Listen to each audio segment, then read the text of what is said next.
አርዕስተ ዜና።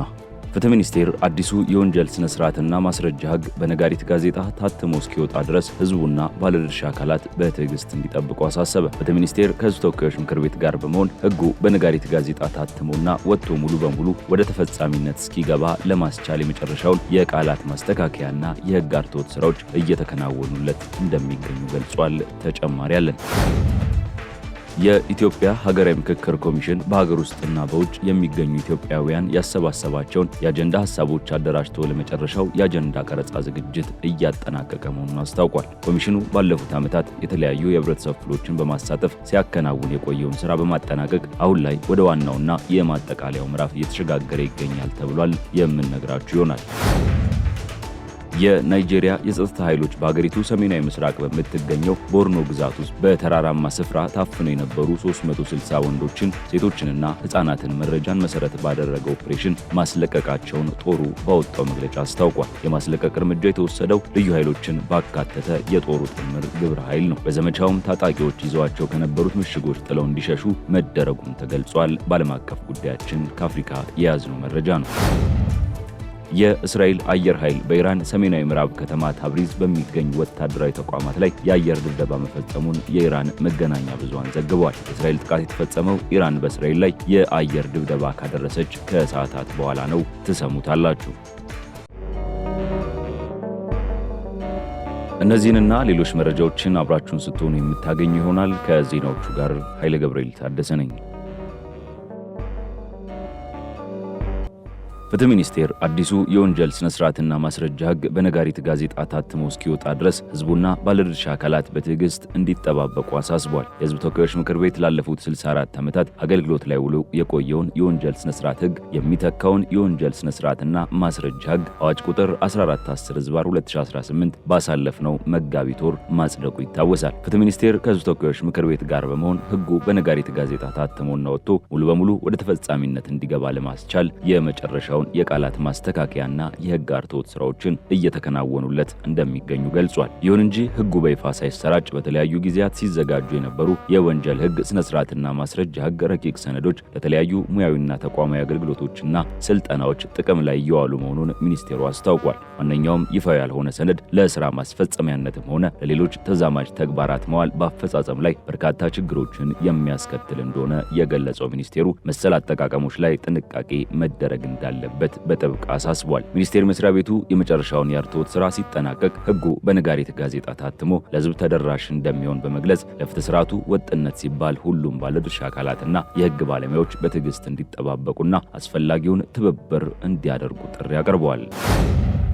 በሳውዲ አረቢያ በአስቸጋሪ ሁኔታ ውስጥ የነበሩ 1722 ኢትዮጵያውያን ወደ ሀገራቸው መመለሳቸውን የሴቶችና ማህበራዊ ጉዳይ ሚኒስቴር አስታወቀ። በሳምንት ውስጥ በተደረጉ 10 ዙር በረራ የተመለሱት 1666 ወንዶችና 48 ሴቶች እንዲሁም 8 ህጻናት ሲሆኑ ከእነዚህ ውስጥ 27 ተመላሾች ደግሞ ዕድሜያቸው ከ18 ዓመት በታች የሆኑ ታዳጊዎች ይገኙበታል። መስከረም 5 ቀን 2018 በተጀመረው ዜጎችን ወደ ሀገር ቤት የመመለስ ስራ እስካሁን ከ77000 በላይ ኢትዮጵያውያን ወደ ሀገር መመለስ ተችሏል ብሏል። ሚኒስቴሩ ለተመላሽ ዜጎች በአየር ማረፊያና በማቆያ ማዕከላት ተገቢውን ድጋፍና እንክብካቤ የማድረግና ከቤተሰብ ጋር የማቀላቀል ስራ ከሚመለከታቸው ባለድርሻና አጋር አካላት ጋር በመተባበር በትኩረት እየሰራ እንደሚገኝም አስታውቋል። በተጨማሪም መደበኛ ባልሆነ ፍሰት ወደ ተለያዩ ሀገራት ሂደው የሚመለሱ የፍልሰት ተጎጂዎችን ለመደገፍና መልሶ ለማቋቋም የሚያስችሉ ተግባራትን በትብብር እያከናወነ መሆኑንም አስታውቋል። ወደፊትም በህገ ወጥ የሰዎች ዝውውር አስከፊነት ዙሪያ ህብረተሰቡን ለማስገንዘብ መደበኛ ያልሆነ ፍልሰትን ለመከላከልና ደህንነቱ የተጠበቀ ፍልሰትን ለማበረታታት ሚኒስቴሩ የጀመራቸውን ስራዎች አጠናክሮ እንደሚቀጥልም ገልጿል። የኢትዮጵያ ሀገራዊ ምክክር ኮሚሽን በሀገር ውስጥና በውጭ ከሚገኙ ኢትዮጵያውያን ያሰባሰባቸውን የአጀንዳ ሀሳቦች አደራጅቶ ለመጨረሻው የአጀንዳ ቀረጻ ዝግጅት እያጠናቀቀ መሆኑን አስታውቋል። ኮሚሽኑ ባለፉት ዓመታት የተለያዩ የህብረተሰብ ክፍሎችን በማሳተፍ ሲያከናውን የቆየውን ስራ በማጠናቀቅ አሁን ላይ ወደ ዋናውና የማጠቃለያው ምዕራፍ እየተሸጋገረ ይገኛል። ኮሚሽኑ እንዳስታወቀው በክልል፣ በከተማ አስተዳደር፣ በፌዴራል ደረጃ እንዲሁም በዲያስፖራ ማህበረሰብ ዘንድ የተሰበሰቡ አጀንዳዎች ተደራጅተው ለጉባኤው እየተዘጋጁ ይገኛሉ። ከዚሁ ጋር ተያይዞ በምክክር ጉባኤው ላይ የሚሳተፉ የህብረተሰብ ክፍሎችና ባለድርሻ አካላት ወኪሎቻቸውን በመምረጥ ላይ መሆናቸውም ተገልጿል። በአጀንዳ ማሰባሰብ ወቅት ወኪሎቻቸውን እንዲመርጡ ያልተደረጉ በፌዴራል ተቋማትና በየደረጃው ያሉ አካላትም ተወካዮቻቸውን በደብዳቤ እንዲያሳውቁ ጥሪ ቀርቧል። በዚህ መሰረት በአጠቃላይ 4000 የሚጠጉ ተሳታፊዎች የሚሳተፉበት የሀገራዊ ምክክር ሂደት የየወረዳው የህብረተሰብ ክፍል ወኪሎች፣ የክፍለ ከተማ ወይንም የክልል አስተዳደር ባለድርሻ አካላትና ወኪሎችን፣ የፌዴራል ባለድርሻ አካላት ወኪሎችንና የዲያስፖራ ማህበረሰብ ወኪሎችን ያሳትፋል ተብሎ እንደሚጠበቅ ከኮሚሽኑ የማህበራዊ ትስስር ገጽ ያገኘነው መረጃ ያመለክታል። የናይጄሪያ የጸጥታ ኃይሎች በሀገሪቱ ሰሜናዊ ምስራቅ በምትገኘው ቦርኖ ግዛት ውስጥ በተራራማ ስፍራ ታፍነው የነበሩ 360 ወንዶችን፣ ሴቶችንና ህጻናትን መረጃን መሰረት ባደረገ ኦፕሬሽን ማስለቀቃቸውን ጦሩ ባወጣው መግለጫ አስታውቋል። ታጋቾቹ ተይዘው የነበሩት የቦኮ ሐራም ዋና አንጃ በሆነው በግዛቷ ደቡባዊ ክፍል በሚገኘው ማንዳራ የተባለ ጥልቅ የተራራ ሰንሰለት ውስጥ ተደብቀው ይገኙ እንደነበር ወታደራዊ መግለጫው አመልክቷል። ግለሰቦቹ ከተለያዩ ማህበረሰቦች ታፍነው የተወሰዱ ሲሆኑ ለምን ያህል ጊዜ በግዞት እንደቆዩ ግን አልተገለጸም። ማስለቀቅ እርምጃው የተወሰደው ልዩ ኃይሎችን ባካተተ የጦሩ ጥምር ግብረ ኃይል ነው። በዘመቻውም ታጣቂዎች ይዘዋቸው ከነበሩት ምሽጎቻቸው ጥለው እንዲሸሹ መደረጉም ተገልጿል።